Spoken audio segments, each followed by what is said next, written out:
bahwasanya manusia pada dasarnya selalu memerlukan orang lain untuk melihat titik lemahnya dia sebagai manusia. Kita ambilkan contoh, Mike Tyson adalah manusia yang pernah didaulat menjadi manusia yang paling kuat. Tapi Mike Tyson tidak bisa menjadi petinju yang paling kuat kecuali beliau punya pelatih, dan pelatihnya adalah De Amato. Melatih Mike Tyson, melihat sisi lemahnya Mike Tyson di atas ring, sampai akhirnya Mike Tyson menjadi petinju juara dunia yang pernah kita kenal. Kalau Mike Tyson saja memerlukan De Amato untuk melihat sisi lemahnya seorang Mike Tyson ketika bertanding di atas ring, maka itulah salah satu analogi sederhana. Kehidupan kita tidak akan sempurna sampai kemudian kita mendapatkan teman-teman yang baik, teman-teman yang solih, yang membantu melihat sisi lemahnya kita selaku manusia. Para nabi dan para rasul tidak ada yang sendirian kecuali mereka ditemani. Kita melihat Nabi Musa, ada Nabi Harun. Kita melihat pula Nabi Dawud, ada Sulaiman. Kita melihat Nabi Isa, ada kaum Hawariyun. Sampai kita melihat hatta Rasulullah pun kemudian ternyata bersama dengan para sahabat. Makanya saking pentingnya perjalanan kita memerlukan teman untuk melihat sisi lemahnya kita selaku manusia. Sampai ada salah satu doa indah yang dipanjatkan Rasul dalam untaian doanya. Ada doa yang diminta Nabi dalam satu riwayat Imam Ahmad. Nabi mengatakan dalam doanya, Allahumma inni as'aluka hubbaka wa hubba man yuhibbuka wa hubba amalin yuqarribuni ila hubbika. Ada 3 cinta yang diminta Nabi ketika beliau memohon kepada Allah. 1, aku memohon kepadamu ya Allah cintamu. Yang kedua, cinta orang yang mencintaimu dari orang-orang yang salih. Dan amal yang paling engkau cintai supaya aku cepat mendapatkan cintamu. Ternyata di antara 3 cinta yang diminta Nabi, Nabi tidak hanya perlu cintanya Allah, tapi Nabi juga memerlukan cinta orang yang solih. Dan Allah membayar kontan, Allah membayar cash kepada Nabi. Allah kirimkan Abu Bakar, Allah kirimkan Umar, Allah kirimkan Utsman, Allah kirimkan Ali untuk membantu beliau menapak jalan dakwah untuk menegakkan agama di atas muka bumi ini. Disitulah kita paham, sesungguhnya salah satu hajat kita dalam iman, kebutuhan primer dan bukan sekunder adalah bagaimana kita memerlukan teman yang solih. Sekarang alasannya apa? Saya dan antum, beliau, dan semua dari kita memerlukan teman yang solih. Kita sederhanakan jawabannya. Yang pertama, kenapa kita perlu orang solih? Karena sesungguhnya orang solih kita perlukan dalam kehidupan iman kita. Karena pada dasarnya orang solih adalah orang yang akan mensolati kita kalau kita meninggal dunia. Jadi ketika kita bersalaman sama orang, dimanapun kita berada, dan kita berkenalan dengan dia karena keimanan dia, pada dasarnya kita sudah meletakkan pilihan, inilah yang akan mensolati saya ketika saya nanti meninggal dunia. Ada hadis yang bisa menjadi renungan ibu-ibu, bapak, ataupun saya. Rasulullah SAW menyampaikan dalam hadis riwayat Muslim, ma min muslimin yamut fayakumu ala janazatihi arba'una rajulan la yusyrikuna billahi syai'an illa syafa'ahumullah. Rasulullah SAW bersabda, tidaklah seorang muslim mati meninggal dunia terbujur kaku di atas kuburannya. Kemudian dia ketika mati disolati 40 orang yang tidak berbuat syirik kepada Allah kecuali orang itu yang disolati mendapatkan syafaat. Disitulah kita paham, kita perlu setidaknya 40 orang yang solih. Kita bukan hanya perlu teman yang ngurusin kita dalam urusan duniawi dan proyek. Tapi kita perlu teman yang solih, tidak berbuat syirik kepada Allah, mengamalkan sunnah Nabi, selalu datang pada masjid, selalu giat dan selalu tekun ketika dia menuntut ilmu. Kita perlu dia. Jumlah mereka apabila 40, maka kita akan mendapatkan syafaat ketika kita disolati oleh mereka ketika kita terbujur kaku. Cek handphone kita, jangan-jangan handphone kita di dalam nomor kontaknya tidak ada orang solih yang kita kenal, tidak pernah kita sapa mereka, tidak pernah kita kunjungi dan kita ketok pintu rumahnya. Jangan-jangan kita tidak pernah memberikan hadiah kepada orang solih. Kalau kita melakukan itu, monggo, silahkan, tapi siap. Kalau mati, dia tidak peduli dengan kematian kita. Tapi kalau kita kemudian berteman dengan orang solih, mereka akan datang, mereka akan berjejer untuk melaksanakan sholat, mereka akan bertakbir pada takbir yang pertama pada sholat jenazah, kemudian mereka membaca Al-Fatihah, pada takbir yang kedua mereka membaca sholawat, pada yang ketiga dia mengucapkan Allahumma fillahu warhamhu wa'afihi wa'fu anhu. Ampuni ya Allah, rahmati ya Allah, maafkan. Karena doanya diucapkan sama orang solih, nembus pintu langit, nembus arasnya Allah, nembus kepada orang solih yang dia solati. Coba kalau orang yang kemudian mensolati kita, ternyata tidak solih, tidak pernah datang ke masjid, tidak pernah menyaksikan sholat, tidak pernah datang ke kajian, tidak pernah kemudian membaca Al-Quran. Ketika dia mendapati kita mati, mungkin datang, mungkin ikut mensolati, tapi ketika mensolati pun dia tidak ngerti apa yang harus dia baca. Dan kalaupun dia berdoa kepada kita pun mungkin tidak diterima oleh Allah. Kenapa? Karena dia tidak solih, mungkin habis berzina, mungkin habis minum khamr, mungkin habis makan riba. Sehingga ketika dia mendoakan Allahumma firlahu, doanya itu terhalang oleh dosa yang dia lakukan. Karena doa itu terhalang oleh dosa sebagaimana kabut menghalangi sinar mentari untuk datang ke permukaan bumi. Makanya inilah yang menjadikan saya selalu berusaha untuk kemudian kita tawaduk sama orang solih. Tawaduknya kita kepada beliau dan orang-orang solih dan orang-orang yang ngajarin kita. Sama orang yang kita temui di masjid. Kenapa kita perlu mereka? Wallah, kalau antum tidak ingat antum akan meninggal dunia. Dan antum tidak ingat bahwasanya saat itu kita butuh 40 orang yang mensolati kita. Mungkin kita tidak ada hajat untuk berteman sama orang solih.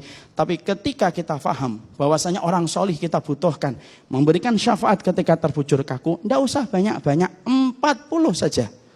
Maka sesungguhnya kamu akan diberikan syafaat ketika kamu meninggal dalam kondisi yang semacam itu. Maka pastikan di handphone kita jangan-jangan nomor kontaknya, nomor kontak teman-teman proyek semuanya. Jangan-jangan nomor kontaknya nomor-nomor artis semuanya. Lalu kemudian tidak ada orang solih yang kita kenal. Pondok pesantren tidak pernah kita datangi. Anak yatim piatu dan pengurus yatim piatu tidak pernah kita jumpai.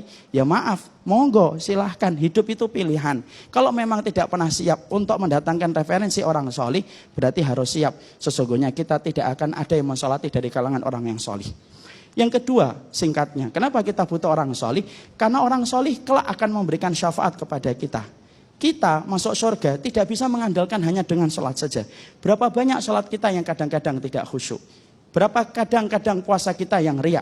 Makanya salah satu di antara yang membuat kita punya greget untuk menemani, untuk kemudian berteman sama orang solih. Karena orang solih itu bisa memberikan syafaat. Makanya dalam satu hadis yang panjang riwayat Imam Ahmad, ada orang-orang yang sudah di surga, kemudian tiba-tiba mereka bertanya sama Allah, ya Allah, haina haula yusalluna ma'ana wa yasumuna ma'ana wa ya'maluna ma'ana. Ya Allah, mana teman-teman dulu yang menemani kami dalam salat, menemani kami dalam puasa dan beramal salih? Allah kemudian mengatakan mereka ada di dalam neraka. Akhrijuhum mimman kana fi qalbihi mithqala dinarin min imanin. Kalau kamu ingin berjumpa mereka yang ada di neraka itu, keluarkan temanmu yang memiliki keimanan seberat 1 dinar. Maka orang-orang itu kemudian turun ke dalam neraka, ditunjuk mana teman-temannya yang memiliki keimanan seberat 1 dinar. 1 dinar tok sudah cukup. Fulan, ini kalau dulu sholat masbuk, nah ini kalau kemudian ngaji ngantuk, nah ini kalau kemudian dulu ini, nah ini dikeluarkan satu persatu. Akhirnya ada tipe manusia yang dimasukkan oleh Allah ke dalam surga, bukan karena sholatnya saja, bukan karena puasanya. Ada tipe manusia kelak pada waktu hari kiamat dimasukkan oleh Allah ke surga disebabkan karena dia mendapatkan syafaat dari teman-teman mereka yang solih. Berteman sama orang solih tidak pernah rugi dunia dan akhirat. Kalau kemudian ada yang komentari kita, berteman sama solih, apa kata dunia? Kita katakan, sesungguhnya berteman sama solih membantu kita untuk selamat dalam kehidupan di akhirat kita. Kita akan mencoba untuk merangkai dari apa yang kita sudah sampaikan pada segmen sebelumnya. Pertanyaan kita selanjutnya adalah kriteria bagaimana yang harus kita perhatikan setelah kita memahami bahwasanya orang solih termasuk referensi penting dalam kehidupan iman ketika kita menuju kepada surga. Sebelum kita menjawab ini, kita perlu sampaikan, para ulama berkata, sesungguhnya teman itu terbagi menjadi 2. Ada teman dalam urusan dunia. Teman ini yang akan mengingatkan tentang proyek kita, mengingatkan tentang dagangan kita, mengingatkan tentang mobil ataupun rumah kita. Inilah yang disebut dengan teman dunia. Ada teman yang kedua yang disebut dengan teman akhirat, yaitu adalah teman-teman yang selalu mengingatkan tentang urusan akhirat kita, meluruskan tentang ibadah kita, mengingatkan tentang ketaatan kita, dan inilah yang disebut dengan teman-teman akhirat kita. Tentunya orang akan dikumpulkan berdasarkan kepada kecondongan hatinya. Kalau dia ingin menata karirnya di dunia dan itulah yang menjadi tujuan terbesar dalam hidupnya, ya ketemunya orang-orang yang hanya mengingatkan dia tentang dunia. Tapi siapapun orang ketika hatinya dan jiwanya sudah condong kepada urusan akhirat, dia perhatikan bagaimana karirnya dia nanti di akhirat, maka kecondongan hatinya akan menjadikan Allah mendekatkan ia kepada orang-orang yang solih sesuai dengan kecondongan hatinya. Mengingatkan dia tentang urusan akhirat, mengingatkan ketika dia futur lemah iman, dan mengingatkan dia di dalam ketaatan, itulah yang disebut dengan teman-teman akhirat kita. Sebenarnya kalau kita mulai membahas bagaimana kriteria teman-teman solih yang bisa menjadi sebab syafaat kita, maka ini penjelasannya cukup panjang. Tapi cukup kita sederhanakan dengan beberapa poin. Yang pertama, teman-teman yang kelak akan menjadi sebab syafaat kita, yaitu adalah teman-teman yang selalu beriman kepada Allah, tidak mencampurkan imannya dengan kesyirikan dan kekufuran. Dan ketika mereka memiliki keimanan, maka seluruh dari ucapannya dan perbuatannya nampak selalu mengarah kepada titik yang paling besar, yaitu adalah urusan akhiratnya. Kalau kita mendapati fulan, ucapannya, perbuatannya terrealisasi dengan harmonis antara ucapan dengan perbuatan, selalu mengarah kepada keimanan dan urusan akhirat, pegang tangannya, sabar bersamanya, lalu setia bersamanya setiap waktu. Karena sesungguhnya dialah yang akan menjadi teman kita dalam urusan akhirat kita. Orang-orang yang bersama dengan orang yang selalu beriman kepada Allah akan beruntung. Karena sesungguhnya kadang-kadang kita mendapatkan urusan keimanan disebabkan karena teman kita yang solih. Sambilkan contoh kisah nyata dari para sahabat. Dulu ada seorang sahabat yang bernama Abdullah bin Ruwahah. Maka dia masuk Islam terlebih dahulu daripada sahabatnya. Sahabatnya adalah Abu Darda. Abu Darda dalam kondisi masih dalam kesyirikan. Abdullah bin Ruwahah ketika menyatakan syahadatnya kepada Rasulullah SAW, tidak ada yang dia inginkan, yang dia ingat kecuali yang pertama kali adalah Abu Darda, sahabatnya yang masih terperosok di dalam kesyirikan.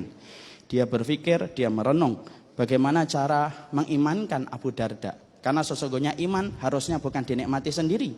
Orang yang solih itu ingin supaya nikmat iman itu dirasakan oleh banyak orang.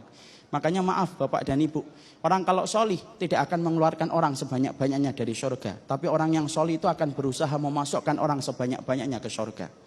Abdullah bin Ruwahah bagaimana memikirkan Abu Darda supaya masuk Islam. Dia punya ide, masuk ke rumahnya Abu Darda karena menjadi sahabatnya. Ummu Darda yang menjadi istri dari Abu Darda. Abu Darda sedang ke pasar. Dipersilakan Abdullah bin Ruwahah untuk masuk karena teman dari suaminya. Masuk. Dibuka salah satu kamar khusus yang dipakai Abu Darda untuk menyembah kepada berhala. Orang-orang di Yatsrib dulu karena mereka jauh dari Mekah, maka mereka tidak punya tempat untuk menaruh patung. Mereka taruh patung itu di kamar-kamar mereka. Maka pada kamar itu dituju oleh Abdullah bin Ruwahah, dibuka. Dihancurkan semua patung-patung itu sebagaimana Ibrahim ketika menghancurkan patungnya Namrud. Tidak ada satupun yang disisakan. Kemudian akhirnya Abdullah bin Ruwahah setelah menghancurkan semua patung itu, inisiatif di dalam hatinya. Moga-moga patung yang rusak ini akan membuat Abu Darda berpikir tentang kesalahannya. Maka kemudian minta izin Abdullah bin Ruwahah meninggalkan rumah. Ummu Darda melepaskan Abdullah bin Ruwahah tanpa mengetahui apa yang telah dilakukan oleh Abdullah bin Ruwahah. Pergi, Ummu Darda kemudian kaget mendapati sisa-sisa patung jatuh, dibuka dan begitu terkesima dia mendapati patung semuanya sudah rusak. Ummu Darda sampai teriak dan berkata, ini bagaimana nasibnya nanti Abu Darda ketika pulang dan pasti akan terjadi pertumpahan darah di antara dua sahabat ini. Maka kemudian akhirnya dia berharap yang terbaik, Abu Darda pulang. Dan ketika dia menuju ke tempat dia menyembah patung, kaget. Ketika kamar itu sudah berantakan. Naik pitam dia darahnya, naik pitam. Kemudian begitu naik darahnya kemudian mendidih. Dan ingin mendatangi Abdullah bin Ruwahah untuk mengambil perhitungan dengan dirinya. Tapi sebelum dia melangkah, tiba-tiba angin hidayah menyapa hatinya. Dia berpikir, kenapa Abdullah bin Ruwahah bisa menghancurkan Tuhan saya? Kalau memang Tuhan ini punya kekuatan, pastinya dia akan membela diri dari temanku dan sahabatku. Disinilah saya tahu bahwasanya ini pasti tidak berguna Tuhan yang saya sembah. Disebabkan karena yang dilakukan oleh Abdullah bin Ruwahah, akhirnya Abu Darda mendatangi Abdullah bin Ruwahah, mendatangi Nabi dan akhirnya menyatakan keislaman. Disitulah kita paham persis dengan apa yang dikatakan oleh orang Arab. Kenapa orang Arab menamakan teman itu sahib? Karena sesungguhnya sahib itu sahib saling menarik. Makanya orang yang beriman, maka sesungguhnya ketika mereka menjadi teman-teman kita dalam kebaikan, ketika ucapannya, tutur katanya, perbuatannya selaras sesuai dengan apa yang mereka imani kepada Allah dan Rasulnya, maka sesungguhnya mereka lah layak menjadi teman-teman sahabat kita dan syafaat kita kelak pada waktu hari kiamat. Bersama dengan mereka itu memang harus sabar. Ustadz, emang kalau sabar sama orang dolim, saya paham.